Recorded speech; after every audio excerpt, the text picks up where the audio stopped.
Welcome in. iRacing's IRX Rallycross series doesn't seem to get the attention it truly deserves. Not to say that the truck series don't get as much attention either. The whole off-road dirt genre should get a little more attention than it is. It is a ton of fun. Doesn't take a whole lot to get into. The races are super quick, sometimes under 10 minutes for the most part in a lot of the lower license levels. And then when you get up into the higher levels, you get to try out the feature and heat races. So that's a fun change too as well. But did 5 races this weekend in the IRX series, in the rookie and in the D-class series. They kind of run back to back, so it's easy to jump back and forth between the two of them. Various levels of splits and driver skill levels. It was a lot of fun all throughout the weekend. Unfortunately, I forgot to save the replay for the first race, so we'll just have to give you the details of what happened on that one. It was a first race at Sonoma in the D-Class IRX race. We started third in this one and would end up bringing it home in fourth. So it was a good way to start, way to whet my taste for IRX again. And so I decided after that one to jump in the rookie race at Daytona. We'll have a look at how that one went. But again, it's really fun series. It doesn't take a whole lot to get into. You don't need to have a handbrake. You can map a button as well, and for the most part you don't really even need a handbrake function at all, unless you get up into the real high skill levels, which there's only a few of those drivers on the whole service to start with, just from the popularity of the series, as I mentioned. So stick around, we'll kind of give a quick review of how my races went, and I definitely think everybody should try it. Don't forget that hit that like and subscribe button. I hope you enjoy it, and we'll see you a little later on.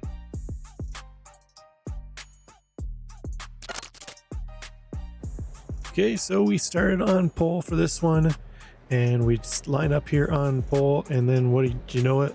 Like a complete noob, we get lined up and away we go before the green lights even drop. So we're already suffering a 15-second penalty on this one. So at that point in time, I knew I really had to get on it, try and open up a bit of a gap as much as we could, and see if we could move on from there. So we hightailed it through the first section, and we'd stay out there for a couple laps until we get to where I decided to take the Joker lap, and we'll see in a moment here what happened in that section. Okay, here we go. Lap 5 is when I decide I'm going to take the Joker, and here we are. Everything's all good here, but then you see that white line. You cannot cross that white line, and unfortunately, the Muppet that I am, I crossed that white line and basically cost myself another 10-second penalty. So at this point in time, we had 25 seconds worth of penalty points, and it just wasn't going to get any better from there, unfortunately. We would continue on at the front of the race.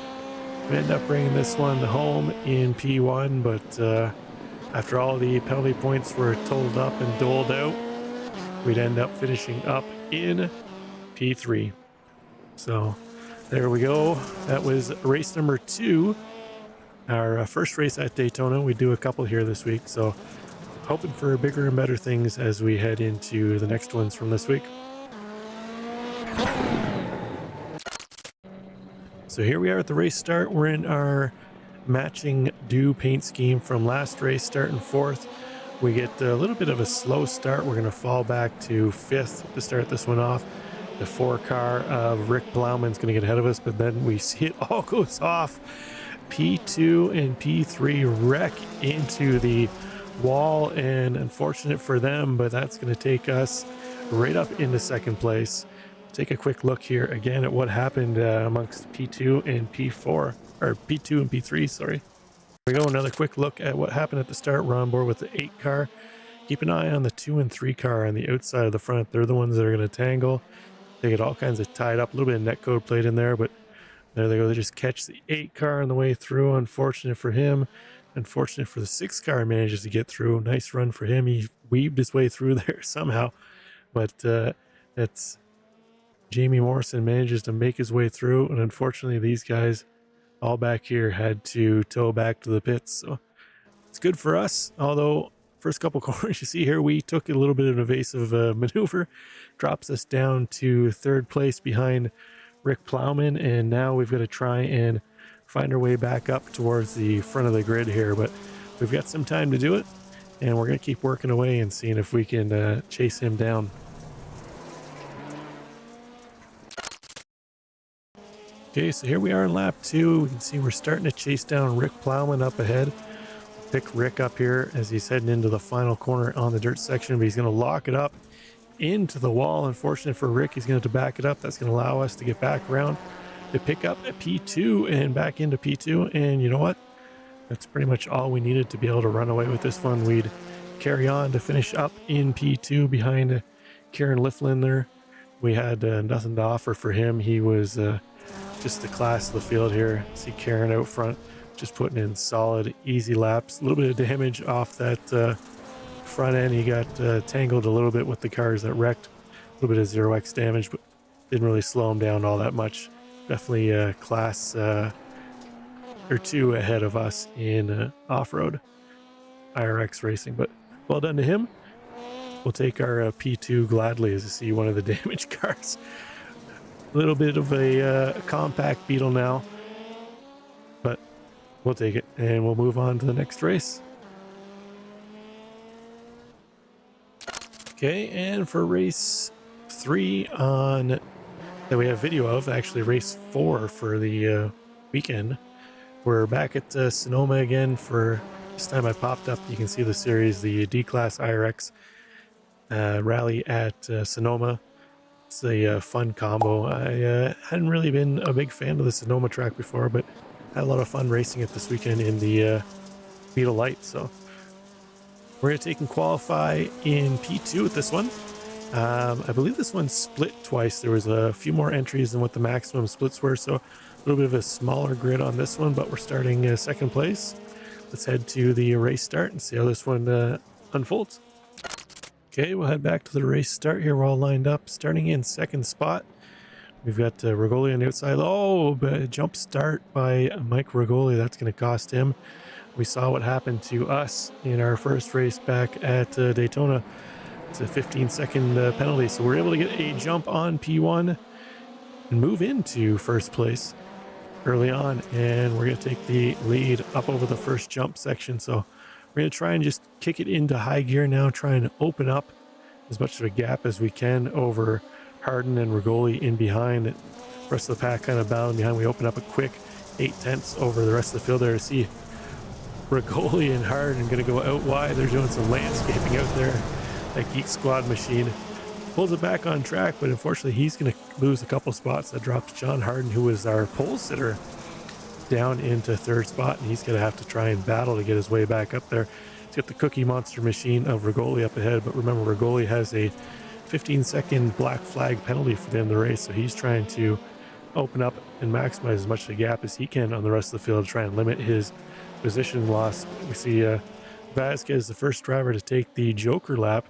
He's going to try and cut back ahead. It's going to pop him out right in front of Harden, so that's another spot lost to Harden, but he's yet to use the Joker lap on his race so far. As see a couple cars sliding out there. Rigoli out into the grass again this time. He's using up all the track and then some.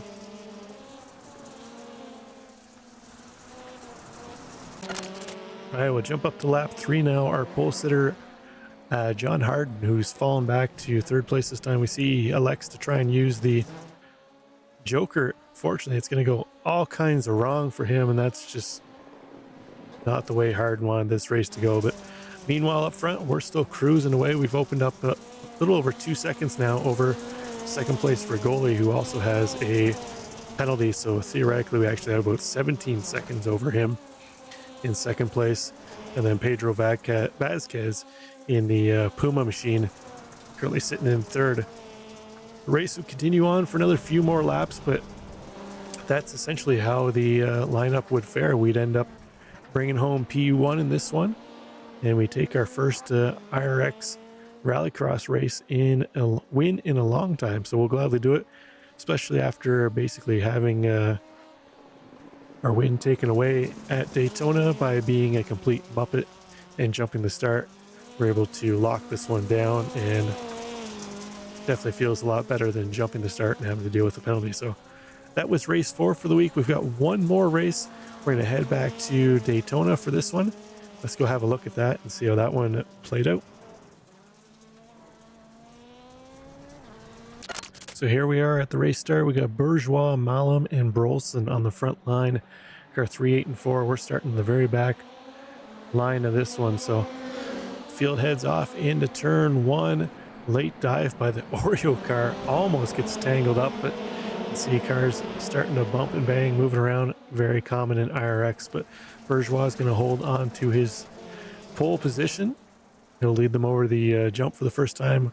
We're kind of at the back, just kind of hoping for something to happen. The mellow yellow car is going to drift out wide of Matthew Billings, actually, car number 1. He has a 3.5K off-road iRacing, so I expected him to be very quick. Didn't really expect much of a mistake there, but we'll take that spot and jump into 6th place gladly. But up ahead, they're battling it out for top spot. See the Hooters machine of Eric Brolson looking to the inside of Noah Bourgeois. Ballin up ahead now. Bourgeois is going to fall back into the clutches of us now. He's just ahead of us. See our Mountain Dew machine, him in the Rockstar machine. That was our pole sitter Bourgeois, not the race he wanted to have, down to 5th place. But he's going to try and start putting some pressure on Zach Mitchell up ahead. They're going to tangle a little bit. I'll give you a little spoiler alert. They're going to tangle a little bit early on in another lap or two, and we'll take a look and see what happens there as Mitchell takes the Joker lap. He elects to go around early on. You see car number 1 trying to make up some spots from what he lost early on. Billings taking the Joker as well. Now he's hot on the back of Ferrari in the Oreo car, but he's also got the Rockstar machine of Bourgeois in behind. But battling real tight into the chicane section here, and we're kind of just sitting back still, waiting, hoping for something to happen. And cruising at the back of the pack, we've got Dylan Lowry in tow. The two of us just kind of hanging out back here, hoping something happens up ahead, as we can see the pack just up ahead of us here as we come in around the final corner to start the next lap. It's kind of weird. You would think this would be the end of the lap, but it's actually the beginning of the lap. I don't know, maybe it's just me. I find it a little bit odd that way, but either way, we're still plugging away in 7th spot. Jump over the turtle curve. We're going to take a slow down there, hop over the next one. Thankfully, in the IRX series, I think the off-road stuff in general, the slowdowns are fairly easy to clear. You don't really have to worry about a whole lot on them, but we'll jump ahead in the action and pick up a little bit of when the excitement kicks in. Now, I mentioned we'd see something between Billings and Ferreira shortly, and we head up to lap 5. The two of them heading into the chicane section here, and they're going to tangle. Unfortunately, there's just no room there for either of them. We come across it along with Dylan. We sneak through, and that's going to move us up into P5 now. So we started at the back, and now we're here. We're going to move up into 5th place now. Dylan in 6th place. The two of us right now, it looks like hanging out at the back has worked out well for us. Hopefully we can continue on, and maybe we can pick up another spot or two, but who knows? We'll see how this one plays out. Okay, last lap here. We're going to pick up the leaders. We're still in 5th place. That's where we would end up finishing, but there was a battle for the lead here as Brolson in the 4 car was trying to chase down Ballum up ahead. Brolson with a little bit of a slower jump, dropped him back a little bit, still trying to put some pressure on Ballum as they race to the line. Couple corners to go, and we'll see who takes this one. Red Bull car, you always got to watch out for those Red Bull cars, but Marcus Mallum's going to hold on to this one, holds a little bit of a wider line to keep Brolson at bay, and there they go across the start finish line, and Marcus Mallum's going to take this one, and Eric Brolson's going to have to settle for 2nd place. Both of them up 1 position each from where they started, so nice run for the two of them, and we bring it home in 5th, which we'll gladly take after starting at the back of the pack. Didn't have a whole lot of hopes for this one. I was in tough. I knew it from the very start. Plan was just to try and stay clean and go from there and do a nice little tail whip at the end to call it a day. So there we go. That was my 5 race stint at Daytona and Sonoma this week in IRX. It was definitely a blast. If it's a series you've been thinking about, well, just off-road rallycross in general, if you've been thinking about doing it, or even the trucks. I haven't done any of the trucks in a while, but it's definitely a blast to get out there in these cars. Definitely suggest anybody who's been thinking about doing it to get out there and do it. A lot of these tracks are included in, if you have the oval and road course variants, more often than not you get the dirt track variant too as well. So usually you can get most of the season in without really having to buy a whole lot of content. So it's a great series that way. It's just a matter of getting out there and doing it. And by all means, you do not need a handbrake. I didn't use my handbrake in any of these races. And even then you can map a handbrake button to your one of your buttons on your wheel, or I've even seen guys take and do it on their clutch pedal. If you have a 3-pedal setup, you can map your handbrake to the clutch, if so be the case, and use it. So definitely a series worth trying. It needs a little more participation. Basically anybody I talk to, once they race it and try it, they say, oh yeah, I love it, I should do more of it. But then it just becomes an afterthought and we don't really get back to it. But it's definitely something worth trying if you're out there, and we'll see you on track. Hopefully you enjoy it, enjoy the video, and if so, hit that like and subscribe button, and we'll catch you next time.